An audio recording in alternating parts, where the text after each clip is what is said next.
wabarakatuh. Halo semuanya, perkenalkan nama saya Sinta Mediasari. Saya mahasiswi Universitas Sriwijaya, Fakultas Keguruan dan Ilmu Pendidikan, Program Studi Pendidikan Pancasila dan Kewarganegaraan. Setelah minggu lalu kita telah membahas mengenai politik internasional yang bertemakan mengenai diplomasi, yaitu Indian Cultural Center, maka hari ini kita akan membahas mengenai hukum acara pidana. Dan temanya apa ya? Nah, kalau penasaran, yuk kita simak video selanjutnya.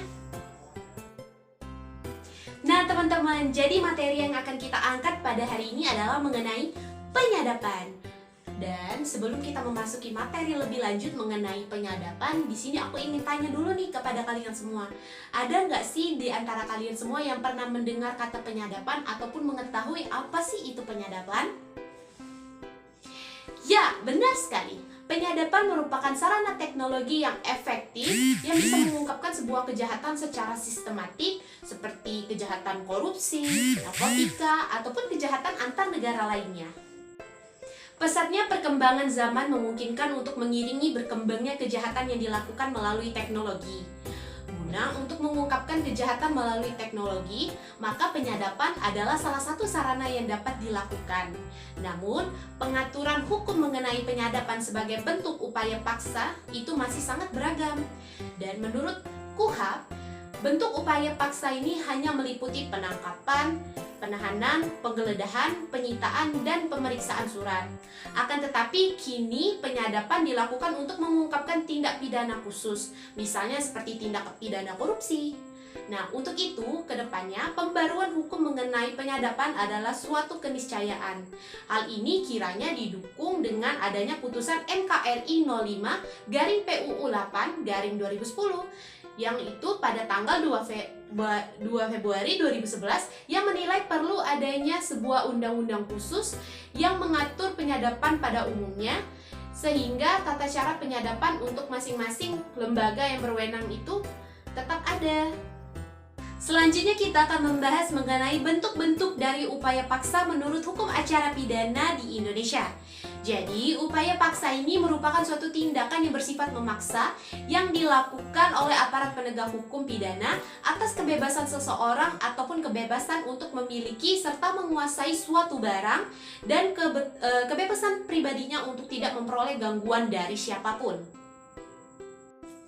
Di Indonesia, upaya paksa dalam kaitannya dengan proses penegakan hukum pidana itu diatur dalam peraturan perundang-undangan. Salah satunya adalah Undang-Undang Republik Indonesia Nomor 8 Tahun 1981, yaitu mengenai hukum acara pidana atau biasa disebut dengan Kitab Undang-Undang Hukum Acara Pidana atau biasa kita kenal dengan sebagai KUHP. Nah, bentuk-bentuk dari upaya paksa menurut KUHP ini adalah penangkapan, yang dimana diatur dalam pasal 16 KUHP sampai dengan pasal 19 KUHP. Dan selanjutnya yaitu adalah mengenai penahanan, yang dimana diatur dalam pasal 20 KUHP sampai dengan pasal 31 KUHP.